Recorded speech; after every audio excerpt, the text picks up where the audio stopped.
L'idée aujourd'hui, si vous voulez, c'est qu'on est parti 2008, 30 personnes, aujourd'hui on va être 300. On est parti d'une idée de production de qualité de type artisanale avec une sorte de déroulé sur les 10 dernières années. Donc, sur les 10 dernières années sur lesquelles effectivement, chaque fois que l'on montait une pierre à l'édifice, c'était véritablement pour aller vers quelque chose de plus en plus industriel. Mais la volonté au tout départ était de dire on ne peut pas tout faire, mais ce que l'on fait, on va le faire très très bien. Donc, on était dans une zone géographique extraordinaire avec un très gros client qui s'appelle Airbus. Il était aisé pour nous de dire eh bien, ce qu'on va faire, on va le faire super bien pour Airbus. Et en le faisant super bien pour Airbus, on va créer un écolage et des habitudes de qualité dans l'entreprise qui vont nous permettre ensuite, et on y est là, qui vont nous permettre ensuite d'aller sur le marché pour aller adresser des offres à d'autres avionneurs. Donc sur les 10 dernières années, on a tout customisé pour répondre à un marché spécifique qui était celui de l'aéronautique civile européenne. J'insiste sur le fait aéronautique civile parce que véritablement ma volonté n'a jamais été à un moment donné d'aller sur le spatial ou d'aller sur le militaire, puisque je voulais véritablement que nous puissions aller jusqu'au bout, dans notre périmètre métier bien sûr, toute humilité gardée, de la pièce élémentaire et des petits équipements en termes de délai et de qualité. Une question majeure à se poser, c'est qu'on est dans un métier où de toute façon on fait voler des êtres humains. Et la chose la plus motivante pour nos équipes, c'est toujours de dire quand vous montez dans un avion et que vous posez vos fesses dans un siège, vous êtes bien content que par 10 heures de vol, vous partez d'un point A et vous arrivez au point B. Et la sécurité aéronautique et la performance répondent directement de cet objectif-là. En final, même si on est fournisseur d'une pièce élémentaire de ce type-là, il y a l'effet papillon dans une pièce élémentaire mineure peut entraîner une catastrophe majeure. Ça, c'est tout le modèle Rossi aujourd'hui, c'est de dire on est dans un marché où ce que l'on adresse au client, c'est véritablement de lui dire vous avez ce qu'on appelle du dérisking intégré dans une société comme la nôtre. Et pour pouvoir dérisquer des marchés séries qui sont de plus en plus importants, mais on est obligé de structurer des usines qui sont beaucoup plus importantes qu'il y a 10 ans en arrière.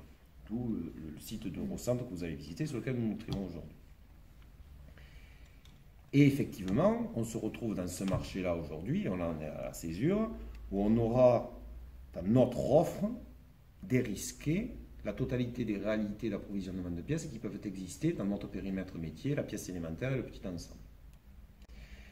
On aura fait effectivement tout ce qui est prototypal, unitaire, en pièces complexes, à forte valeur ajoutée, etc. Et aujourd'hui, on crée des solutions de compensation des métiers de la série dans une unité à proximité des chaînes d'assemblage et du siège d'Airbus qui est à Toulouse encore aujourd'hui. Il n'en demeure pas moins qu'on livre toutes les semaines en Hambourg, en Angleterre, Mexique, les États-Unis. Ce n'est pas un problème moyen aujourd'hui nous permettre de le faire. Mais véritablement, c'est ça. Le lead de la stratégie Rossi, c'est être une réponse à un dysfonctionnement, quelque dysfonctionnement soit-il, et quelque taille de dysfonctionnement on puisse avoir à gérer et à compenser dans la chaîne d'approvisionnement. Je suis prompt à parler de délai et de qualité. L'ennemi de la qualité et de la performance, c'est le coût. Et donc la concurrence. Et donc la concurrence. Ceci explique pourquoi on va toujours essayer d'aller en première intention sur des marchés où la concurrence ne peut pas répondre avec le même niveau de performance que ce que nous faisons aujourd'hui. Et ça a marché. Souvenez-vous de ce que je vous ai expliqué, on a été accrédité, on est les seuls. Demain, il y en aura d'autres, puisque l'évolution industrielle marche pour tout le monde. C'est-à-dire que l'industrie est une aventure où il y a des dysfonctionnements, et ces dysfonctionnements nous permettent de grandir, et chaque dysfonctionnement, on progresse. Aujourd'hui, nous, on a mis un modèle en place dans lequel on a essayé de progresser le plus vite possible, et nos faiblesses sont aussi nos forces. L'idée d'être une toute petite entreprise au départ et de devenir une PME à taille significative, ça a permis effectivement alors à grand renfort d'investissement, c'est-à-dire à grand renfort de recrutement. En 10 ans, on ne passe pas de 30 à 300 comme ça. On n'investit pas majoritairement aujourd'hui entre Eurocentre, les réaménagements et ce site. On est à plus de 35 millions d'euros d'investissement sur les 5 dernières années. Ça ne se fait pas tout seul, si vous voulez. Mais il est évident aujourd'hui que le moyen d'entrer là-dedans et finalement de parler du coût à la fin, c'est d'avoir la performance en première intention. Maintenant, effectivement, le coût est une discussion permanente. Donc, pourquoi on a structuré cette usine autour des modèles, je dirais, de l'automatisation majeure? C'est que le seul moyen d'obtenir le coût en territoire européen, aujourd'hui, c'est de limiter à sa plus simple expression et là je choisis bien mes mots, l'intervention humaine sur la réalisation intrinsèque et manufacturière. Ça ne veut pas dire que l'être humain est squeezé dans notre organisation, mais il ne se retrouve pas au même niveau. Là où on était sur des modèles de speed shop tels que je vous les exprimais, 1 heure de réalisation, c'était 1 heure humaine d'intervention. Dans ce modèle-là, 1 heure de réalisation, c'est 1 heure machine automatisée.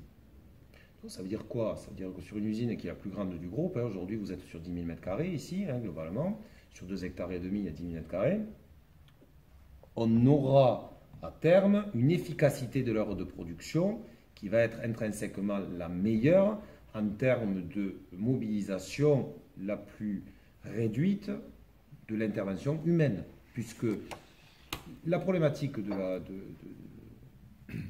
du modèle de coût français, on va parler de la France, on ne va pas parler de l'Europe, c'est que la participation d'1 heure humaine dans le cadre d'une réalisation manufacturière est une ineptie économique par rapport à nos concurrents à l'international.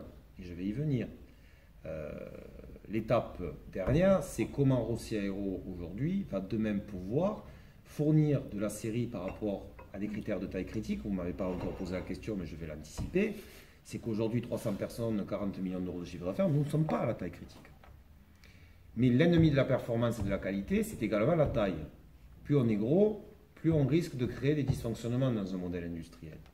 Donc, aujourd'hui, on crée ce modèle-là sur Eurocentre qui va être ce modèle, tel que je viens de vous l'exposer, de compensation des dysfonctionnements de la supply chain série aujourd'hui, qui va permettre par l'automatisation de réduire à sa plus simple expression le coût intrinsèque de la main-d'œuvre sur une heure manufacturière. Pourquoi? Parce que la charge sociale est ce qu'elle est et que malheureusement aujourd'hui on se bat avec des pays du monde qui font payer l'heure 1 dollar. Nous, la personne la moins qualifiée, chargée dans une société comme la nôtre, on est plus proche des 40 dollars que de 1 dollar. Donc vous avez compris, en termes de concurrence, on peut faire de la philosophie, mais c'est la concurrence déloyale. À un moment donné, on a un marché qui est tel qu'il est, et on peut essayer de se battre contre la globalisation, mais elle existe. Et on ne peut pas se battre contre ça. Par contre, on peut être intelligent. Donc l'offre, on essaye de la faire de la sorte pour effectivement offrir quelque chose qui, par rapport à la criticité générée, permet aux clients d'accepter d'en payer le prix. Parce que derrière, on a un avion qui est bloqué et qui n'est pas assemblé. Mais toujours dans la notion de taille critique, on arrive à la notion de partenariat.